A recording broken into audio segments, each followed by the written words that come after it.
حضرت سیدہ بابا کے پاس تشریف لاتی ہیں کہ بابا وہ لوگ جو نماز کو اہمیت نہیں دیتے، نماز کو بہت لائٹ لیتے ہیں، ان کے لیے کیا ہے؟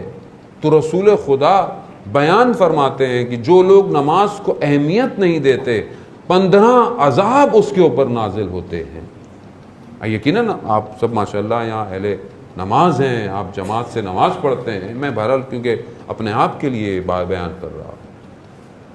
15 عذاب اس کے اوپر نہیں جو نہیں پڑھتا، نہیں وہ جو نہیں پڑھتا وہ تو تاریک الصلاۃ ہے، وہ تو اور ہے، نہیں جو نماز کو ہلکا لے، کسی اور چیز کو نماز کے اوپر پرائرٹی دے۔ 15 عذاب نازل ہیں، جس میں سے کچھ عذاب دنیا میں ہیں، کچھ عذاب مرتے وقت ہیں، کچھ عذاب قبر کے اندر ہیں، اور کچھ عذاب آخرت میں ہیں۔